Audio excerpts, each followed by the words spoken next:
ಎಲ್ಲರಿಗೂ ನಮಸ್ಕಾರ ಸ್ನೇಹಿತರೆ ಈ ಸಲ ವರಮಹಾಲಕ್ಷ್ಮಿ ಬಹಳಷ್ಟು ಒಳ್ಳೆಯ ಯೋಗಗಳನ್ನೇ ಕೂಡಿ ಬಂದಿವೆ ಸ್ನೇಹಿತರೆ. ಬಹಳಷ್ಟು ಸಂಪತ್ತು ಪ್ರಾಪ್ತಿಯಾಗುವಂತಹ ವರಮಹಾಲಕ್ಷ್ಮಿ ಈ ಸಲ ಬಹಳಷ್ಟು ಶುಭ ಯೋಗಗಳಲ್ಲಿ ಮನೆಗೆ ಬರ್ತಾ ಇದ್ದಾಳೆ. ಅದಕ್ಕಾಗಿ ಈ ವರಮಹಾಲಕ್ಷ್ಮಿ ಹಬ್ಬವನ್ನು ಯಾವ ದಿನ ಆಚರಣೆ ಮಾಡಬೇಕು, ಯಾವ ಸಮಯಕ್ಕೆ ಮಾಡಬೇಕು, ಅತ್ಯಂತ ಸೂಕ್ತವಾದದ್ದು ಅಂದರೆ ಈ ವರ್ಷ ಪೂರ್ತಿ ನಮಗೆ ಯಾವುದೇ ತೊಂದರೆ ಆಗಬಾರ್ದು, ಸಂಪತ್ತು ಪ್ರಾಪ್ತಿಯಾಗಬೇಕು. ಈ ರೀತಿಯಾಗಿ ಯಾವ ಸಮಯದಲ್ಲಿ ಮಾಡಬೇಕು, ಅದಕ್ಕಾಗಿ ಇವತ್ತು ವರಮಹಾಲಕ್ಷ್ಮಿ ಹಬ್ಬದ ಪೂರ್ಣ ವಿವರವಾಗಿ ತಿಳಿಸಿಕೊಡ್ತೀನಿ ಸ್ನೇಹಿತರೆ.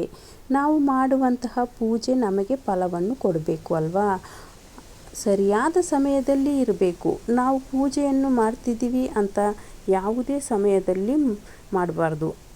ಅದಕ್ಕೆ ಒಂದು ಸಮಯ ಅಂತ ಇರುತ್ತೆ ಅಲ್ವಾ. ಮಹಾಲಕ್ಷ್ಮಿ ಆಗಮನಕ್ಕೆ ವಿಶೇಷ ಸಮಯವನ್ನು ತಿಳಿಸಿಕೊಡ್ತೇನೆ ಸ್ನೇಹಿತರೆ.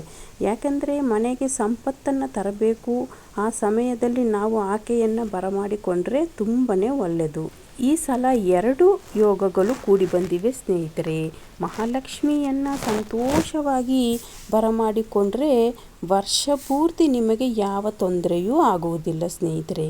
ಯಾಕೆಂದರೆ ಒಂದು ಸಲ ಮಹಾಲಕ್ಷ್ಮಿ ಒಲಿತು ಬಿಟ್ಟರೆ ಸಾಕು, ನಮ್ಮ ಜೀವನ ಪಾವನ ಆಗಿ ಹೋಗುತ್ತೆ ಸ್ನೇಹಿತರೆ. ಎಂತಹ ದಾರಿದ್ರ್ಯತೆ ಇದ್ದರೂ ಕೂಡ ನಾವು ಶುಭ ಸಮಯದಲ್ಲಿ ಮಾಡಿದಂತಹ ಈ ವರಮಹಾಲಕ್ಷ್ಮಿ ಹಬ್ಬ ನಮ್ಮನ್ನು ಅತ್ಯಂತ ಒಳ್ಳೆಯ ಸ್ಥಿತಿಗೆ ತಂದು ಕೊಡ್ತಿದೆ ಸ್ನೇಹಿತರೆ. ಅದಕ್ಕಾಗಿ ಈ ಒಂದು ವರಮಹಾಲಕ್ಷ್ಮಿಗೆ ಬಹಳಷ್ಟು ಮಹತ್ವವಿದೆ. ಎಂಥವರು ಕೂಡ ಅಂದರೆ ವರ್ಷ ಪೂರ್ತಿ ಮಹಾಲಕ್ಷ್ಮಿ ಪೂಜೆಯನ್ನು ಮಾಡದೇ ಇದ್ದವರು ಕೂಡ ಈ ಒಂದು ವರಮಹಾಲಕ್ಷ್ಮಿ ಹಬ್ಬವಾದರೂ ಆಚರಣೆ ಮಾಡಬೇಕು ಸ್ನೇಹಿತರೆ. ಇನ್ನು ವರಮಹಾಲಕ್ಷ್ಮಿ ಹಬ್ಬವನ್ನು ಯಾವ ದಿನ ಆಚರಣೆ ಮಾಡಬೇಕು ಅಂತ ಹೇಳ್ತೀನಿ. ವರಮಹಾಲಕ್ಷ್ಮಿ ಹಬ್ಬ ಈ ಸಲ ಆಗಸ್ಟ್ 8ನೇ ತಾರೀಕು ಶುಕ್ರವಾರ ಚತುರ್ದಶಿ ತಿಥಿಯಲ್ಲಿ ಉತ್ತರಾಷಾಢ ನಕ್ಷತ್ರದಲ್ಲಿ ಆಯುಷ್ಮಾನ್ ಯೋಗ, ಪ್ರೀತಿ ಯೋಗ ಜೊತೆಗೆ ಸೌಭಾಗ್ಯ ಯೋಗ, ಬಹಳಷ್ಟು ಒಳ್ಳೆಯ ಯೋಗಗಳು ನಮಗೆ ಪ್ರಾಪ್ತಿಯಾಗುತ್ತಿದೆ ಸ್ನೇಹಿತರೆ. ಈ ಸತಿ ವರಮಹಾಲಕ್ಷ್ಮಿ ಹಬ್ಬಕ್ಕೆ ಕರ್ಕ ಲಗ್ನ ಬಹಳಷ್ಟು ಒಳ್ಳೆಯದು. ಸೂರ್ಯ ಕರ್ಕ ರಾಶಿಯಲ್ಲಿ ಸ್ಥಿತನಾಗಿ ಇರ್ತಾನೆ.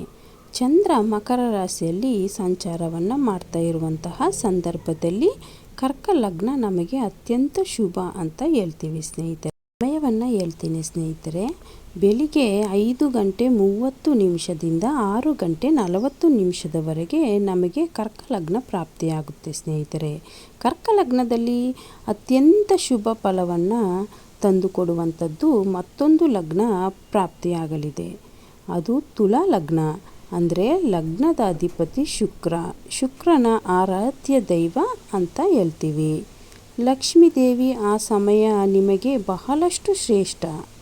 2ನೇ ಲಗ್ನ ಅತ್ಯಂತ ಮಹತ್ವ. ಬೆಳಿಗ್ಗೆ 11:02 ಶುರುವಾಗಿ ಮಧ್ಯಾಹ್ನ 1:30 ಬಹಳಷ್ಟು ನಿಮಗೆ ಸಮಯವಿರುತ್ತದೆ. ಒಳ್ಳೆಯ ಶುಭ ಫಲವನ್ನು ಕೂಡ ನಮಗೆ ತಂದು ಕೊಡುತ್ತದೆ. ಅದು ತುಲಾ ಲಗ್ನ ಅಂತ ಹೇಳ್ತೀವಿ ಸ್ನೇಹಿತರೆ. ಇನ್ನು 3ನೇ ಮುಹೂರ್ತ ಕೊಡ್ತಿದ್ದೀನಿ ಸ್ನೇಹಿತರೆ. 2:10 2:30 ಈ ಸಮಯದಲ್ಲಿ ನಿಮಗೆ ವೃಶ್ಚಿಕ ಲಗ್ನ ಪ್ರಾಪ್ತಿಯಾಗಲಿದೆ. ಇದು ಮಂಗಲ ಅಧಿಪತಿ ಅಂತ ಹೇಳ್ತೀವಿ. ಇನ್ನು 4ನೇ ಮುಹೂರ್ತ ವಿಶೇಷವಾಗಿರುವಂತಹ ಲಗ್ನ 3:40 ಸಾಯಂಕಾಲ 6 ಗಂಟೆಯವರೆಗೆ ನಮಗೆ ಧನುರ್ ಲಗ್ನ ಪ್ರಾಪ್ತಿಯಾಗುತ್ತೆ ಸ್ನೇಹಿತರೆ. ಸಾಯಂಕಾಲ ಪೂಜೆಯನ್ನು ಮಾಡುವವರು ಈ ಲಗ್ನದಲ್ಲಿ ನೀವು ಪೂಜೆಯನ್ನು ಮಾಡಬಹುದು. ಸಾಯಂಕಾಲದವರೆಗೂ ಉಪವಾಸವಿದ್ದು ನಂತರ ಪೂಜೆಯನ್ನು ಮಾಡಿ ಅಡುಗೆ ನೈವೇದ್ಯ ಎಲ್ಲ ಮಾಡಿ ಆಮೇಲೆ ನೀವು ಊಟವನ್ನು ಮಾಡಬಹುದು ಸ್ನೇಹಿತರೆ. ಸಾಯಂಕಾಲದ ಸಮಯ 3:40 6 ಗಂಟೆಯವರೆಗೆ ವಿಶೇಷವಾಗಿ ಇದು ಧನುರ್ ಲಗ್ನ ಪ್ರಾಪ್ತಿಯಾಗಲಿದೆ ಸ್ನೇಹಿತರೆ. ಈ ಧನುರ್ ಲಗ್ನ ಅಂತಂದರೆ ಗುರು ಅಧಿಪತಿ ಅಂತ ಹೇಳ್ತೀವಿ ಸ್ನೇಹಿತರೆ. ಮನೆಯಲ್ಲಿ ಏನೇ ಹಣದ ಸಮಸ್ಯೆ ಇರಲಿ ಒಳ್ಳೆಯ ಫಲವನ್ನು ತಂದುಕೊಡುತ್ತದೆ. ಧನುರ್ ಲಗ್ನ ವಿಶೇಷವಾಗಿರುತ್ತದೆ ಸ್ನೇಹಿತರೆ. ಈ ವರ್ಷ ವರಮಹಾಲಕ್ಷ್ಮಿ ಬಹಳಷ್ಟು ಒಳ್ಳೆಯ ಮುಹೂರ್ತಗಳು ತಂದುಕೊಟ್ಟಿದೆ. ಈ ವರ್ಷ ವರಮಹಾಲಕ್ಷ್ಮಿ ಹಬ್ಬವನ್ನು ಬಿಡಲಿಕ್ಕೆ ಹೋಗಬೇಡಿ ಸ್ನೇಹಿತರೆ.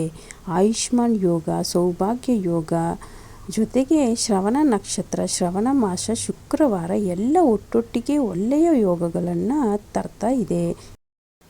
ಈ ಸಲ ವರಮಹಾಲಕ್ಷ್ಮಿ ಹಬ್ಬವು ನಿಮ್ಮ ಅದೃಷ್ಟವನ್ನು ತಂದುಕೊಡುವಂಥದ್ದು. ಅದಕ್ಕಾಗಿ ಈ ಸಲ ಏನೇ ಆಗಲಿ ಸರಳ ರೀತಿಯಲ್ಲಿ ಆಚರಣೆ ಮಾಡಿ, ನಿಮ್ಮ ಸಂಕಷ್ಟವೆಲ್ಲ ದೂರವಾಗುತ್ತದೆ.